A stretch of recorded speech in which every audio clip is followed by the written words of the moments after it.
तो जैसा कि हमने पिछले एपिसोड में देखा था, यांगजा कहता है कि तुम दोनों की बातें सुन के ऐसा लग रहा है कि आप दोनों मुझे डांट रहे हैं और मुझे पीछे हटने के लिए कह रहे हैं। ये सुन के जियाओजी कहता है क्या इसके बारे में यूनियन लीडर को खबर है? यांगजा कहता है क्या आपको इसके बारे में नहीं पता है क्या यूनियन लीडर 1 महीने के लिए रीजन से बाहर गए हुए हैं किसी काम से, जिसकी वजह से यूनियन लीडर को इन सभी चीजों के बारे में कुछ भी नहीं पता है। ये सिर्फ मेरा डिसीजन है, इसके अंदर यूनियन लीडर का कोई भी हाथ नहीं है। ये सुनकर वो मोंग कहता है कि आखिरकार एक असेंबली लीडर की हिम्मत कैसे हुई इस तरह का कोई डिसीजन लेने की और ऐसे कोई काम करने की, जबकि यूनियन लीडर यहाँ से बाहर गए हुए हैं। तो मोंग से ऐसी बातें सुन के यांगजा काफी ज्यादा गुस्सा हो जाता है। वो मोंग के ऊपर चिल्लाते हुए कहता है कि आपको अपनी जुबान संभाल के बोलना चाहिए। मोंग कहता है कि अमितावा, मेरा आपका इंसल्ट करने का कोई भी मतलब नहीं था, मैं सिर्फ ये कहना चाह रहा था कि अगर कोई पापी पाया गया है तो आपको तब तक इंतजार करना चाहिए था जब तक यूनियन लीडर वापस नहीं आ जाते हैं, उसके बाद आप उसके ऊपर कोई कार्रवाई करते। ये सुन के जियांजी भी उनका साथ देते हुए कहता है कि वो कहना चाहते हैं कि इसका कोई भी मतलब नहीं होगा अगर हम अपने आपसी मेंबर के अंदर कॉन्फ्लिक्ट करवा दे, झगड़े करवा दे, क्योंकि वो सभी लोग हमारे यूनियन के लोग हैं जो अच्छाई के रास्ते पे चलते हैं। यांगजा कहता है कि अब चाहे कुछ भी हो, मेरा डिसीजन बिल्कुल भी चेंज नहीं होने वाला है, बस कुछ ही समय में वो पापी यहाँ पे आ जाएंगे और मैंने पहले लॉ इन्फोर्समेंट हॉल को उन सभी की ट्रायल की तैयारी करने को कह दिया है। तो यहीं पे हमारा सीन शिफ्ट हो जाता है, हमें सीधे ट्रायल के समय का सीन दिखाया जाता है जहाँ पे सभी सेक्ट के लीडर और सभी एल्डर्स वहाँ पे इकट्ठा हो गए होते हैं और वो सभी लोग बस जुगन और रिन के आने का इंतजार कर रहे होते हैं, जिसके बाद ये ट्रायल चालू हो जाएगा। और वहीं पे डोंग क्लैन की जो लीडर होती है डोंग सोजन, वो कह रही होती है मैं ये जानने के लिए काफी ज्यादा उत्सुक हूँ कि आप ये सब क्यों कर रहे हैं। ये सुन के वो पर्सन जिसे डोंग क्लैन की लीडर ने ये कहा होता है, वो जवाब देते हुए कहता है कि आखिरकार हमारे पास ये सब करने का क्या ही उद्देश्य होगा,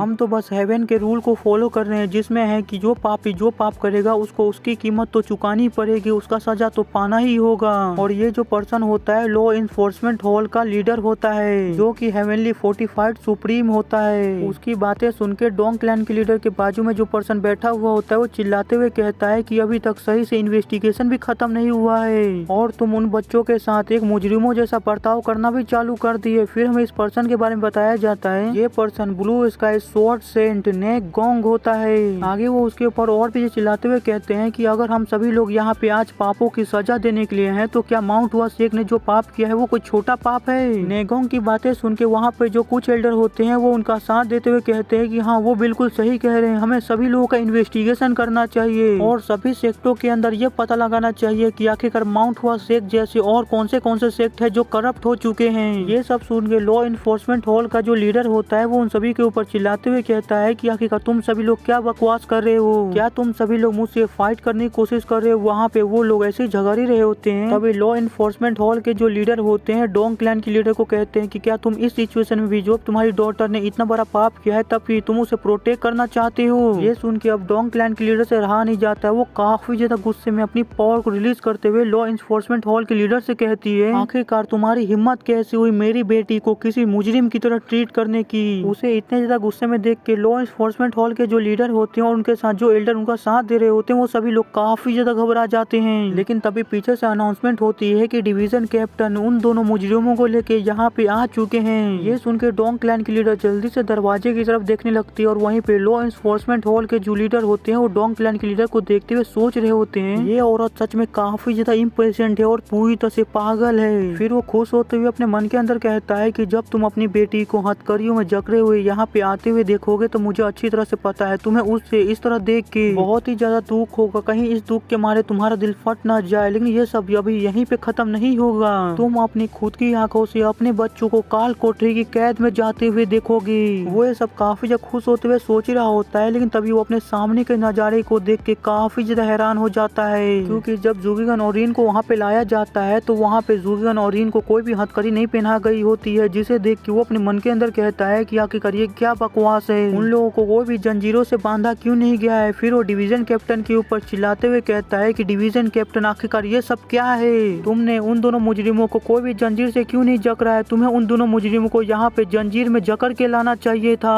क्या तुम्हें बिल्कुल भी डर नहीं है कि वो दोनों मुजरिम यहाँ से भाग जा सकते हैं? अभी के अभी उन दोनों मुजरिमों को जंजीर से जकड़ो, ये मेरा ऑर्डर है। उसकी ऐसी बातें सुन के सनवू रिन और जुगन के सामने आते हुए कहता है कि अभी तक वो दोनों मुजरिम साबित नहीं हुए हैं तो उन्हें बांधने की कोई भी जरूरत नहीं है। ये सुन के लॉ इन्फोर्समेंट हॉल के लीडर सनवू के ऊपर चिल्लाते हुए कहते हैं कि आखिरकार तुम्हारी हिम्मत कैसे हुई यहाँ पे इस जगह के ऊपर अपना मुंह खोलने की? आखिरकार तुम हो कौन? अपनी पहचान को बताओ। ये सुन के सनवू कहता है कि मेरा नाम यून सनवू है और मैं यहाँ पे रिन और जुगेगन के केस में उन्हें डिफेंड करने के लिए आया हूँ। ये सुन के लॉ इन्फोर्समेंट हॉल के लीडर और डोंग क्लैन की लीडर दोनों ही काफी ज्यादा हैरान हो जाती हैं। और वहीं पे डोंग क्लैन की लीडर सनवू को देखते हुए सोच रही होती है क्या ये वही सनवू है यून क्लैन का लीडर जिसके बारे में मैंने हाल ही फिलहाल में काफी ज्यादा सुना है। आगे लॉ इन्फोर्समेंट हॉल के लीडर काफी ज्यादा हैरान होते हुए कहते हैं कि क्या तुम वही यून क्लैन के लीडर यून सनवू हो? सनवू कहता है कि हाँ आपने बिल्कुल सही समझा, मैं वही हूँ। ये सब देख के तो वो मोंग भी काफी चौंके हुए होते हैं। वो काफी हैरान होते हुए कह रहे होते हैं कि ये सोचना कि उसके साथ कोई पर्सन यहाँ पे आएगा। आगे लॉ इन्फोर्समेंट हॉल के लीडर सनवू से पूछते हैं कि क्या तुम सच में उन दोनों को यहाँ पे डिफेंड करने वाले हो? सनवू कहता है कि हाँ बिल्कुल। ये सुनकर तो वहाँ पे बिल्कुल सन्नाटा छा जाता है। यंगजा से लेके वहाँ पे जितने भी एल्डर होते हैं वो सभी लोग काफी हैरानी से सनवू को ही देखने लगते हैं। और वहीं पे ऊपर में एक पर्सन बैठा हुआ होता है जो ये सब देखते हुए सोच रहा होता है कि ये सब और भी धीरे धीरे इंटरेस्टिंग होते जा रहा है। उसकी उम्र के हिसाब से उसके अलावा यहाँ पे और कोई भी ऐसा पर्सन नहीं होगा जो यहाँ पे खड़े होकर इस तरह यहाँ पे बात कर सके। फिर हमें इस पर्सन के बारे में बताया जाता है कि ये drunken divine beggar Jong you होता है। आगे वो सनवू को देखते हुए सोच रहा होता है कि मैंने जो इसके बारे में रिपोर्ट पढ़ी थी ये पर्सन तो उससे बिल्कुल ही अलग है। इसके अंदर जो पावर है और स्पिरिट है वो बिल्कुल ही अलग है जो मैंने इसके रिपोर्ट में पढ़ी थी। हमारा जो बेकर सेक्ट है वो मुरिम का सबसे बड़ा इंफॉर्मेशन ऑर्गेनाइजेशन है और हमारा सेक्ट यून सनवू के बारे में इन्वेस्टिगेशन कर रहा था और हमारी इन्वेस्टिगेशन के हिसाब से इसकी रेपुटेशन लोगों के बीच में बिल्कुल भी अच्छी नहीं है। लेकिन जब मैं इसको अपनी आंखों से खुद देख रहा हूँ तो मैं ये बात पक्का कह सकता हूँ कि ये पर्सन जितना ज्यादा सिंपल दिखता है ये पर्सन उतना ज्यादा सिंपल बिल्कुल भी नहीं है। आगे चल के ये पर्सन फ्यूचर में मुरिम वर्ल्ड के अंदर एक बहुत ही बड़ा तूफान लाएगा।